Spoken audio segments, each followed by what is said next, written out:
Hello everyone, welcome to Naira study. अब आप सब कैसे हैं? आई होप कि आप सभी अच्छे होंगे और अपनी स्टडी को कंटिन्यू कर रहे होंगे।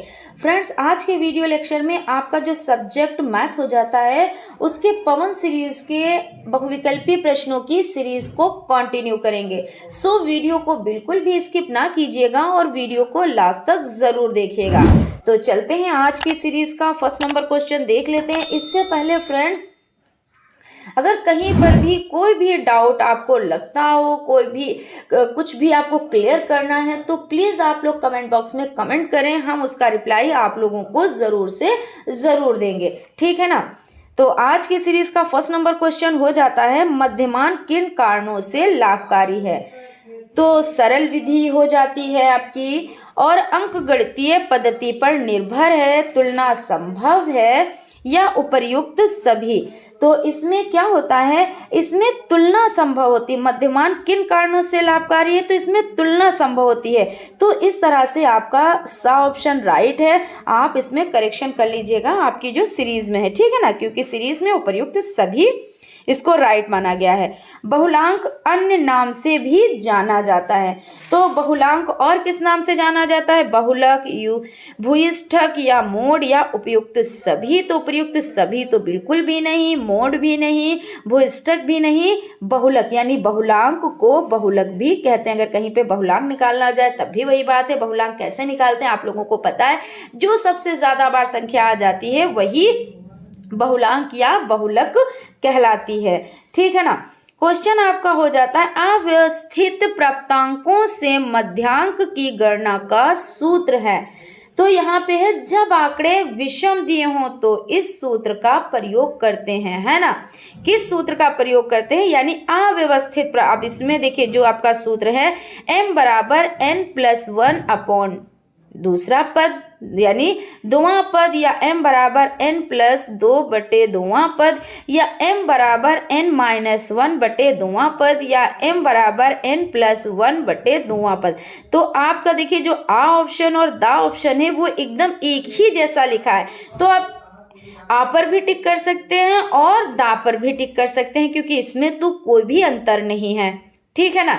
तो इस तरह से आपका हो जाता है m बराबर, यानी मध्यांक की गणना का सूत्र है m बराबर n+1/2वां पद, ये हो जाता है। और जैसा कि अभी बता चुके हैं, जब आंकड़े विषम दिए होते हैं तो इस सूत्र का प्रयोग किया जाता है ना, और सम में दूसरा सूत्र यूज किया जाता है। जैसा कि पिछली वीडियो में भी बता चुके हैं कि विषम और विषम का जो होता है वो आपका हो जाता है m बराबर n+1/2वां पद, और जो सम में होता है वो होता है जो आपका माध्यिका होती है, तो 1/2 और ब्रैकेट में होता है n/2वां पद प्लस ब्रैकेट में यानी छोटा ब्रैकेट होता है n/2 + 1वां पद।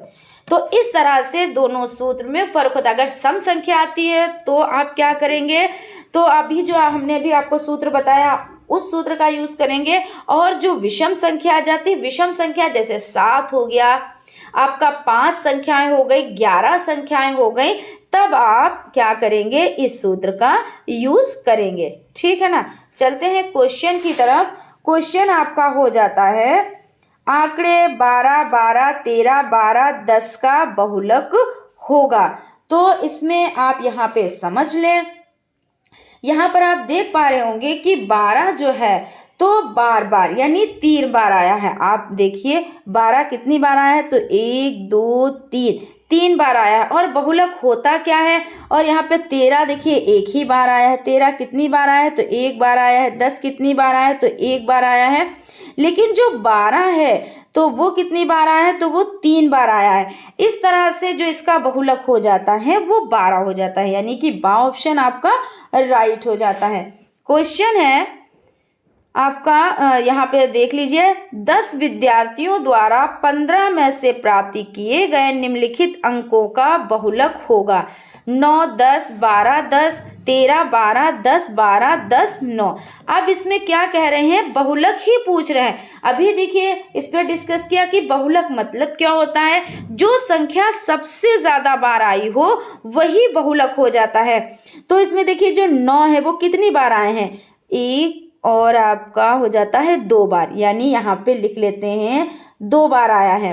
फिर उसके बाद आपका जो 10 है वो कितनी बार आया है, तो 1 2 3 4, यानी जो 10 है वो 4 बार आया है। फिर उसके बाद आपका हो जाता है 12 कितनी बार आया है, तो 1 2 3, 12 कितनी बार आया है, तो 3 बार आया है। और उसके बाद आपका 13 हो जाता है जो वो 1 बार आया है। तो जाहिर सी बात है इसमें जो सबसे ज़्यादा है यानी जो 10 है वो 4 बार आया है, तो 10 ही क्या होगा, ये बहुलक हो जाएगा। तो आ ऑप्शन में है, यानी कि आ ऑप्शन राइट हो जाएगा। क्वेश्चन है प्रथम 5 अभाज्य संख्याओं की माध्यिका है। तो इसको किस तरह से समझेंगे कि प्रथम 5 अभाज्य संख्याओं की माध्यिका। तो प्रथम 5 कौन कौन से हो जाते हैं, सबसे पहले प्रथम 5 अभाज्य संख्याओं को लिख लेंगे। अभाज्य संख्याओं में कौन कौन सी, जैसे 2 हो जाता है, 3 और कौन सा, तो 5 और 7 और 11, ये अभाज्य होती हैं, ठीक है ना। और एक क्या है, एक ना तो भाज्य है और ना ही अभाज्य है। अब ये 5 संख्याएं हो गए। अब इनका क्या करेंगे, तो माध्यिका निकालेंगे, क्योंकि यहाँ पे पहले से ही आरोही क्रम में लिखा हुआ है। अब आप इस तरह के जो क्वेश्चन सॉल्व करते हैं उनको आरोही या अवरोही क्रम में लगाना होता है, तो यहाँ पे तो पहले से ही है, ठीक है। तो आप उसको तो नहीं करेंगे, वो आपका एक स्टेप कंप्लीट हो गया। अब क्या करेंगे, माध्यिका, यानी माध्यिका ही तो निकालनी है ना। तो माध्यिका n की वैल्यू कितनी है, तो n की वैल्यू आपकी 5 हो जाती है। कैसे देख लेते हैं 5 कैसे हो जाती है, आप लोग अच्छे देखिए, 1 2 3 4 5, ये आपकी 5 नंबर है, यानी आपकी जो वैल्यू है वो 5 है। सूत्र लगा लेते हैं, तो m बराबर n प्लस 1/2 पद, यानी ये संख्या कैसी है, जैसे 5 है 7 है, ये सब संख्याएं कैसी हैं, तो ये आपकी कैसी हो जाती है, क्योंकि यहाँ पे पूछा गया है कि अभाज्य संख्याओं की माध्यिका निकालनी है। और अगर सम संख्याएं होती हैं यानी कि बराबर, जैसे 6 हो गया, 8 हो गया, 10 हो गया, तो दूसरा सूत्र यूज करते हैं। और जैसे अगर 7 है, 5 है, 11 है, तो दूसरे सूत्र का यूज करते हैं ना। तो यहाँ पे विषम संख्या का सूत्र यूज करेंगे, तो m बराबर n प्लस 1/2 पद। अब क्या करेंगे, n यानी नंबर है ना, n मतलब नंबर कितने हैं, तो टोटल 5 है, तो यहाँ पे 5 लिख लेंगे। और उसके बाद +1, तो +1 कर देंगे, और उसके बाद 2 हो जाएगा, है ना, 2वां पद हो जाएगा। अब इसको प्लस आप कर देंगे, 6 और 1 यानी 5 और 1 कितना होता है, तो 5 और 1 6 हो जाता है, तो बराबर 6/2, 2 1 कम 2, 2 3 6, यानी 3वां पद। अब इसमें देख ले 3वां पद कौन सा है, 3वां पद 5 है, यानी 5 आपका राइट आंसर है। ये आपका किस ऑप्शन में है, तो ये आपका सा ऑप्शन में। और यहाँ पे आपको कंफ्यूज करने के लिए 5.0 दिए हुए हैं, यानी कि आपको सिर्फ यहाँ पे कंफ्यूज किया गया और कुछ भी नहीं, तो यहाँ पे आपका सा ऑप्शन राइट हो जाता है, ठीक है ना। नेक्स्ट क्वेश्चन पर चलते हैं। सेक 30 डिग्री का मान होता है, सेक 30 डिग्री का मान कितना होता है, तो 2/√3 होता है। तो जब 2/√3 होता है तो देख लेते हैं किस ऑप्शन में है, तो बा ऑप्शन में। इस तरह के क्वेश्चंस को सॉल्व करने के लिए आपको सारणी पूरी याद करनी रहेगी। जब तक आप इसमें कंफ्यूजन मतलब करेंगे, यानी आप लोगों को कंफ्यूजन रहेगा, तब तक इस तरह के क्वेश्चंस आप नहीं सॉल्व कर पाएंगे, ठीक है ना। तो आपको ये सब जबानी रटे हुए होने चाहिए कि जैसे ही आपका आता है, जैसे सेक 30 डिग्री का मान, तो आपका हो गया 2/√3, आपने यहाँ से निकाल लिया कि इतना होता है। फिर उसमें आपको जब पता ही है तो आपने ऑप्शन में देखा कहाँ पे है, बा ऑप्शन में है, और ये आपने टिक कर दिया ओके का, ठीक है ना। अब चलते हैं क्वेश्चन की तरफ। क्वेश्चन है कॉट थीटा और साइन थीटा सेक थीटा का मान होता है। तो कॉट थीटा टेन थीटा का उल्टा होता है, कैसा होता है, तो उल्टा होता है, sine theta by cos theta. यहाँ पे देखते हैं, और आपका कॉस थीटा और क्या होता है, साइन थीटा, है ना, साइन थीटा इनटू क्या होता है, इनटू को, अब साइन थीटा को 1/cos, यानी इसका जो मान हो जाता है वो 1/cos कॉस थीटा हो जाता है, कॉस थीटा। इसको इस तरह से लिख देंगे। अब क्या हुआ, देखिए ये आपका साइन और साइन, यहाँ पे आपका साइन है, साइन थीटा, यहाँ पे साइन थीटा, आपका साइन थीटा बराबर और बटे 1 कॉस थीटा। तो साइन थीटा और साइन थीटा आपका कट गया, कॉस थीटा और कॉस थीटा आपका कट गया, बचा क्या 1। अब इसमें देख लेते हैं 1 कहाँ पर आंसर है, यानी सा ऑप्शन में आपका 1 है, यानी सा ऑप्शन आपका राइट हो जाता है। उसके बाद क्वेश्चन है 1 माइनस साइन स्क्वायर ए, और ब्रैकेट में यहाँ पे इंटू मतलब है ना, जब जहाँ पे कोई निशान ना हो तो वहाँ पे इंटू वो दर्शाता है। 1 प्लस टेन स्क्वायर ए का मान होगा। तो 1 माइनस साइन स्क्वायर ए क्या होगा, साइन स्क्वायर ए प्लस कॉस स्क्वायर ए, ठीक है ना। तो क्या होगा, 1 माइनस साइन स्क्वायर और ए क्या होगा, तो साइन स्क्वायर ए प्लस कॉस स्क्वायर ए बराबर कितना होता है, तो बराबर होता है 1। कॉस स्क्वायर ए यानी कॉस स्क्वायर ए बराबर होता है 1 माइनस साइन स्क्वायर ए, कितना होता है, तो 1 minus sine square, 1 minus sine square A, ये हो जाता है।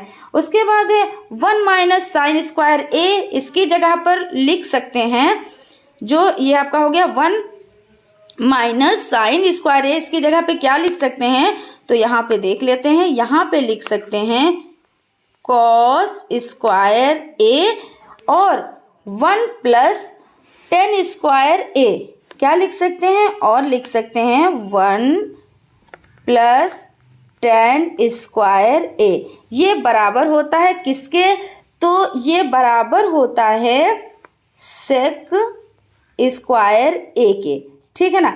तो कॉस स्क्वायर है और आपका यहाँ पे जो बना ये कॉस स्क्वायर ए और आपका 1 बटे कॉस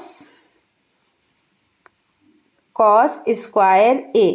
अब यहाँ पे आप देख सकते हैं कॉस स्क्वायर ए और कॉस ये कट गया, बचा कितना 1, यहाँ पे आपका 1 आंसर आएगा, यानी कि बा ऑप्शन आपका राइट हो जाएगा।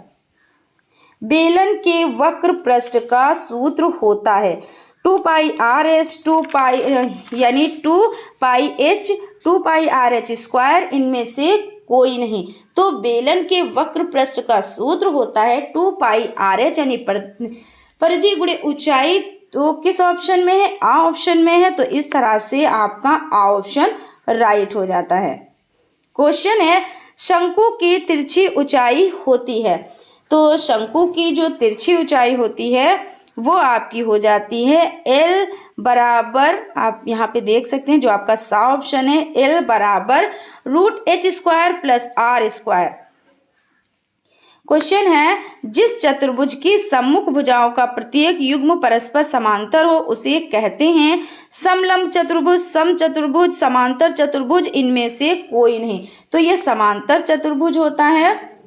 वृत्त के क्षेत्रफल का सूत्र क्या है, तो वृत्त के क्षेत्रफल का सूत्र पाई आर स्क्वायर हो जाता है। चतुर्भुज के चारों कोणों का योगफल होता है 1 समकोण, 2 समकोण, 4 समकोण, इनमें से कोई नहीं।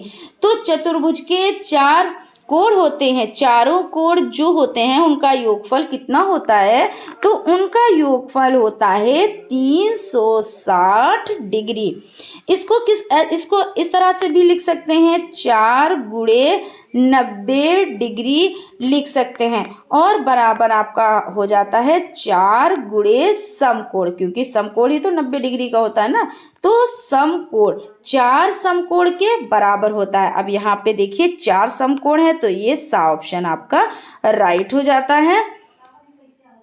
चतुर्भुज की वे 2 भुजाएं जिनका एक उभयनिष्ठ अत्यंत बिंदु होता है कहलाती हैं। तो चतुर्भुज यानी क्रमागत भुजाएं, इनको संगत भुजाएं भी कहते हैं। तो क्रमागत भुजाएं यानी कि बा ऑप्शन आपका राइट हो जाता है। चतुर्भुज के अंत कोण होते हैं 2, 3, 4, 8। तो इसमें जो है आपका जो 4 है वो राइट आंसर हो जाता है, यानी चतुर्भुज के अंतःकोण कितने होते हैं, तो 4 होते हैं। वर्ग की चारों भुजाएं होती हैं, तो वर्ग देखिए, वर्ग जो होता है उसकी चारों भुजाएं कैसी होती हैं, तो बराबर होती हैं, है ना। तो यहाँ पे आपका समान है, तो ये समान आपका यही राइट आंसर हो जाएगा, यानी कि बा ऑप्शन। समांतर चतुर्भुज के सम्मुख कोण होते हैं, जो समांतर चतुर्भुज हैं इसके सम्मुख कोण जो होते हैं वो आपका हो जाता है, क्या हो जाता है, तो बराबर, यानी कि ऑप्शन राइट हो जाता है। चतुर्भुज के प्रकार हैं समलंब चतुर्भुज, समांतर चतुर्भुज, समचतुर्भुज या उपरोक्त सभी। तो इसमें आंसर की तरफ चलते हैं, आंसर आपका देख लेते हैं क्या कह रहे हैं। चतुर्भुज के प्रकार हैं, तो ये समलंब चतुर्भुज भी हैं, समांतर चतुर्भुज और समचतुर्भुज, यानी उपरोक्त सभी, ये आपका राइट आंसर हो जाता है। आयत एक चतुर्भुज है, समलंब, समांतर, समचतुर्भुज इनमें से कोई नहीं। तो आयत एक कैसा है, तो आयत देखिए, आयत ऐसे ही तो होते हैं, तो ये समांतर है। समांतर चतुर्भुज के सभी अंतःकोणों का योगफल होता है, तो सभी अंतःकोणों का योगफल जो होता है वो 360 होता है, ना कि 90 डिग्री, 240 डिग्री, 270 डिग्री, बल्कि 360 डिग्री। ये आपका राइट आंसर हो जाता है, यानी समांतर चतुर्भुज के सभी अंतःकोणों का योगफल 360 होता है। यहाँ पर आपकी जो सीरीज है वो कंप्लीट हो जाती है और बहुविकल्पीय टाइप जितने भी क्वेश्चंस थे सारे सॉल्व हो जाते हैं। अगर कहीं पर भी कोई डाउट है, कुछ क्लियर करना है, तो प्लीज़ कमेंट बॉक्स में आप लोग कमेंट करें, हम उसका रिप्लाई आप लोगों को ज़रूर देंगे। नेक्स्ट वीडियो में स्टार्ट करेंगे पवन सीरीज के अति लघु टाइप क्वेश्चंस को, सो वीडियो को ज़रूर देखिएगा। और फ्रेंड्स, अगर आपको सेशन अच्छा लगा हो तो प्लीज़ एक लाइक ज़रूर करें, और अगर अभी तक आप लोगों ने चैनल को सब्सक्राइब नहीं किया है तो प्लीज़ सब्सक्राइब कर लें। Thank you.